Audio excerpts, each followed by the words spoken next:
Hello, everyone, and welcome back to the last segment on today's show of the GSMC Fantasy Sports Podcast, and it should be yet another good one.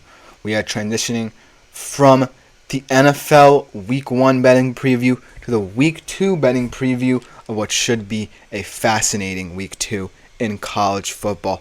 3 big games, even 4 big games that we could touch upon in terms of betting previews. Interesting storylines as well that we're going to be touching upon as we look ahead to tomorrow's fascinating slate of games. And, Week 2 always tells the story of a college football team, no matter who you're playing. This is the week where we really start to understand who's for real and who's not. There are some teams that are ambitious scheduling, as we'll see as we go through the 3 games I want to highlight. But there are some teams who are still tuning up as well. So without further ado, let us jump right into our college football betting preview, starting off with the biggest game of the weekend, as Big Bad Texas heads up to Ann Arbor, the big house, to take on the defending national champion, Michigan Wolverines. Fascinating game, fascinating storylines. Reminds me as a Texas Longhorns fan of last year's game, Week 2, where Texas went into Alabama, got a statement win. And the reason why I mentioned ambitious scheduling is because Texas takes advantage of this. Texas plays the long game in terms of scheduling games early on in the season where maybe they can catch a team off guard and hope that it holds up as the season goes on and as that team themselves improves. It really showed last year when they went into Jordan-Hare Stadium, went into Tuscaloosa, beat Bama, and knew that Bama were good enough to improve and maintain a level of success, and they were in the playoffs because they had to honor that head-to-head win after Alabama upset the odds and beat Georgia in the SEC championship game. So that's what this game is looking like. Not the biggest games on either of these teams' schedules, though, but it's still an interesting game to see. Right now, on the road, Texas is actually favored, giving 3.5 points to Michigan. The money line is minus 178. The over-under, 48.5 in terms of points. And the big storyline lays in the quarterback for Texas, Quinn Ewers. Can he do what he did last year against Alabama, where he had perhaps his best game in a Texas uniform, and impress scouts even further with his ability to show that he truly has matured and can truly stay consistent as he goes to the NFL next year? And against a Michigan defense that has a lot of talent, but maybe not as much talent as defenses past for Michigan, they still have Kenneth Grant, Mason Graham up front, and Will Johnson, perhaps the best cornerback in college football, on the back end. But the reason why I'm still confident in saying that Texas should win this game, maybe not as handily as people think, is because when I look at last week's game against Colorado State or Texas, and this is definitely kind of not necessarily the best information to give you because it was Colorado State, and they should have won the game handily. What I was impressed about with Quinn Ewers was the fact that all of his touchdown passes came in the red zone, which is what Texas kind of struggled with last year. Diversity in the red zone when they got there. Because Quinn Ewers, a lot of people will agree that one of his best assets is his deep ball.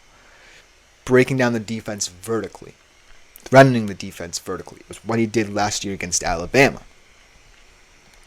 This year, though, breaking in a much different wide receiver core than he had with Texas last year, where he had the speed of Xavier Worthy, the intelligence and downfield intelligence, most importantly, of A.D. Mitchell, and the brilliant seam route running from Natavion Sanders.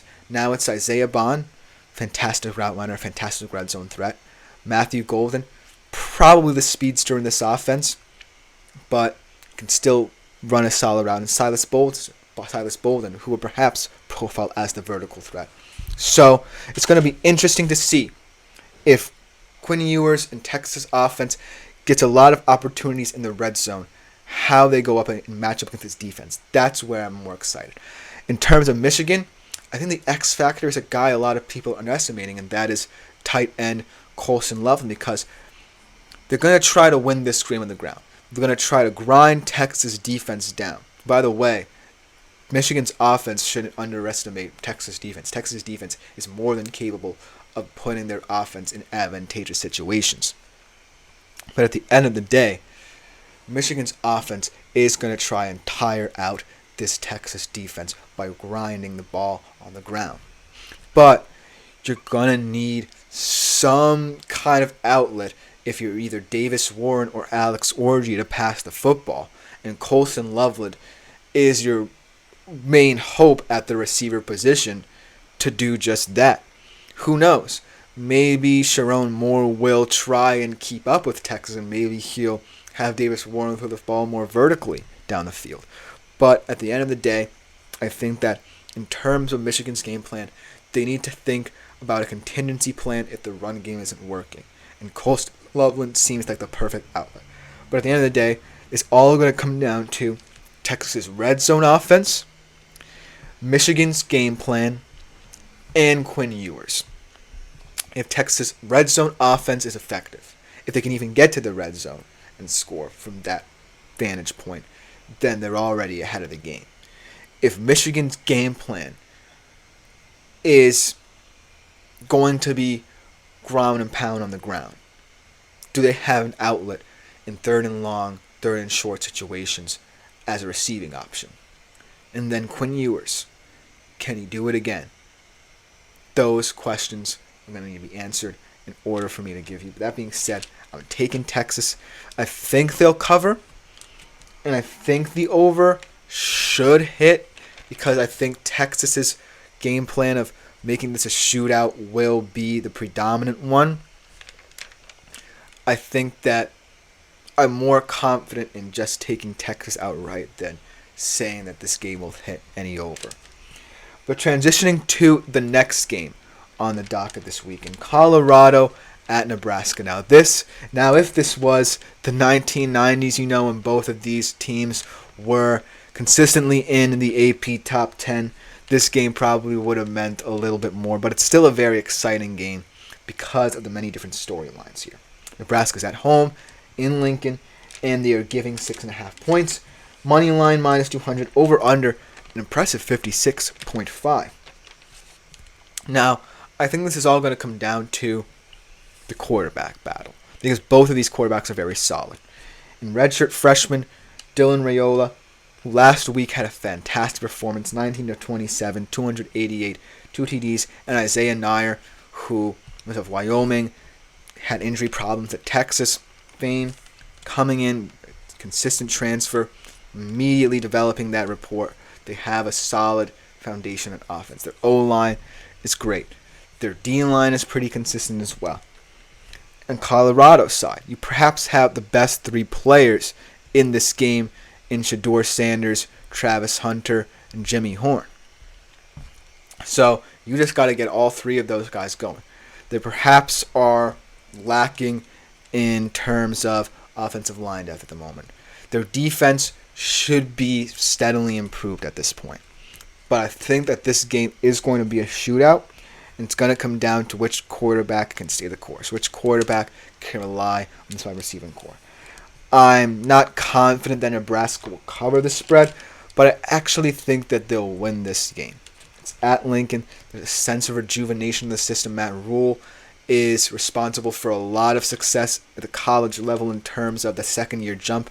Did it with Temple, did it with Baylor, and in Dylan Raiola, he has a confident young quarterback who has an experienced receiving core and has a lot of depth in his team that he can trust. So at the end of the day, I'm taking Nebraska not to cover the spread, and I'm taking the under here. So it's going to be an interesting game. I think it's going to be an exciting game, but that's the only advice I can give you. It doesn't necessarily mean much, like I said, but it's still exciting game to contemplate. And the last game that we're going to cover here on today's show, Iowa State versus Iowa, the Cy-Hawk rivalry. And this is an interesting one because when I think about both of these teams, I think about their defenses more than I do their offenses this season. That being said, Iowa really impressed me in the second half of their game against FCS Illinois State, who was predicted to be one of the better FCS teams in the nation. They are still an FCS team, though.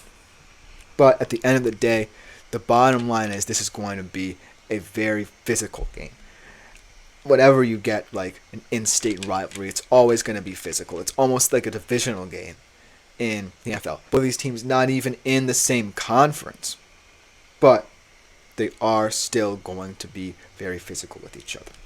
That being said, both of these quarterbacks have interesting profile because Rocco Becht, very underrated quarterback out of Iowa State, had an interesting season last year, decent season last year, and Cade McNamara, well, he played in a Big Ten championship game with Michigan, and he brings that experience to Iowa. Looked pretty good last week, and if he can stay healthy, who knows what the Iowa Hawkeye season will look like, especially on offense as they try to improve there.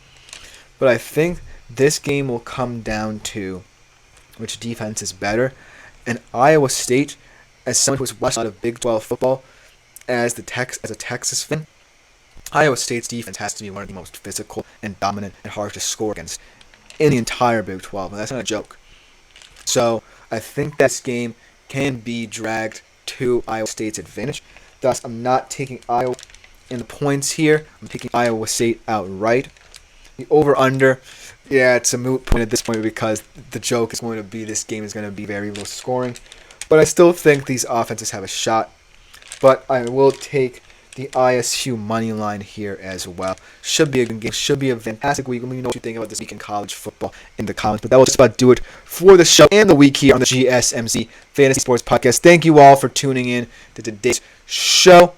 Thank you all for your comments. Consider liking, following, and subscribing to this show and the network as a whole. Also, make yourselves available to the features YouTube has to offer, whether it be through Super Chat, Super Thanks, or Super Stickers.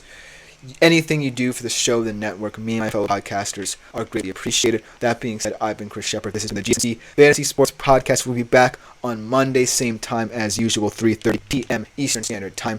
Thank you all for tuning in for a week. I'm out.